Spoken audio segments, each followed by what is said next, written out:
Ketika Jia Luo menarik diri dan berinisiatif mencari Feng Tianxing untuk mencari solusi, Feng Tianxing akhirnya berhenti berakting untuk saat ini, dan menatap peta dengan tegas.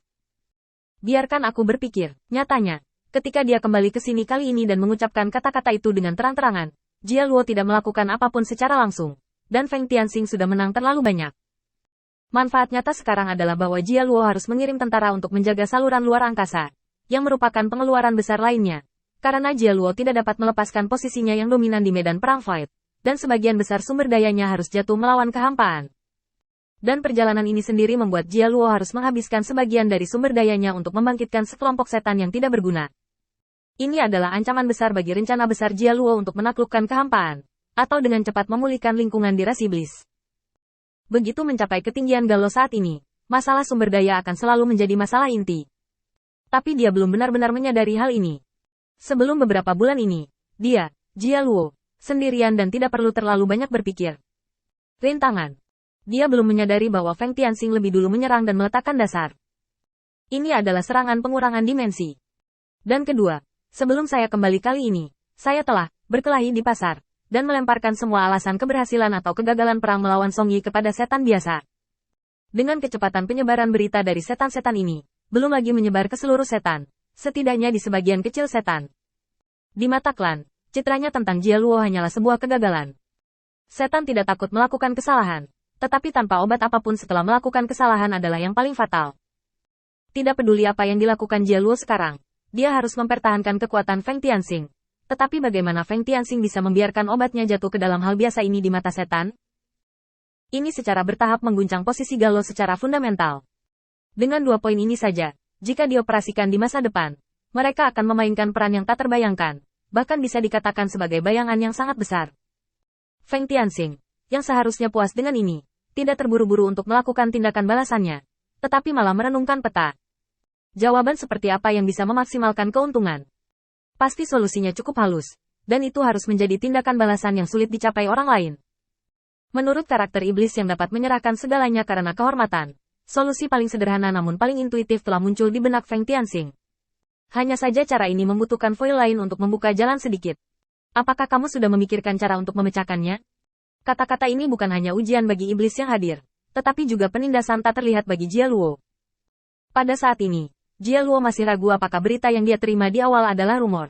Dan melihat tidak ada yang berbicara di seluruh pengadilan, dia membuka mulutnya. Tidak masalah apakah yang kamu katakan benar atau salah hari ini. Selama kamu bisa memberitahu solusinya, kamu akan diberi hadiah. Tempat yang dijaga oleh Feng Tianxing adalah salah satu tempat terpenting selain melawan kehampaan. Jadi jangan bodoh. Ketika Jia Luo berbicara, iblis berdiri dan berkata, "Kembali ke Yang Mulia Jia Luo, saya pikir itu mungkin pilihan yang baik bagi tentara untuk menekan situasi. Aku tidak tahu kapan Void akan muncul. Kami hanya bersiap lebih awal. Tidak mungkin meninggalkan iblis dalam jumlah besar ini. Lebih baik menggunakannya pada Song Yi terlebih dahulu, dan mencobanya.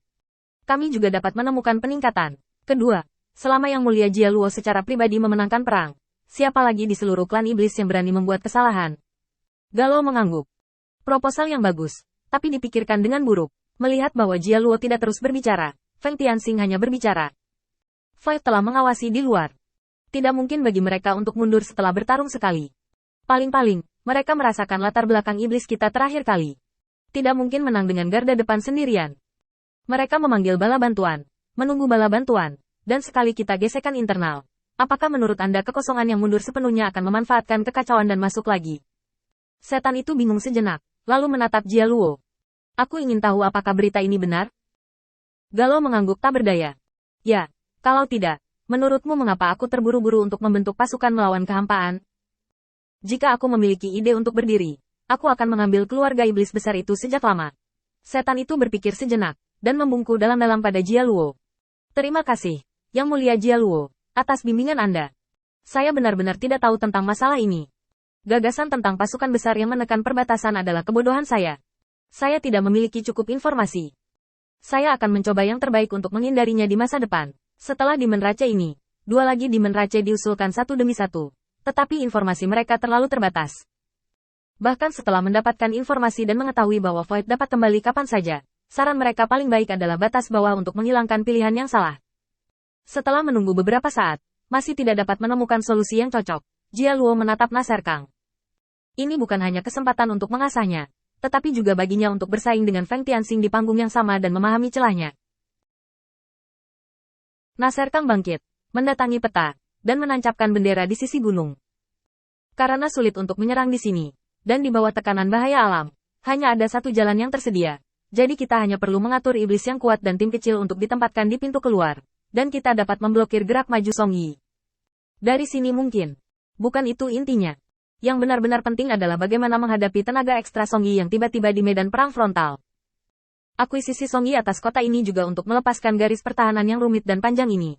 Jadi, setelah pertempuran ini, berapa banyak orang yang tersisa, Tuan Zhenwu Raja Iblis?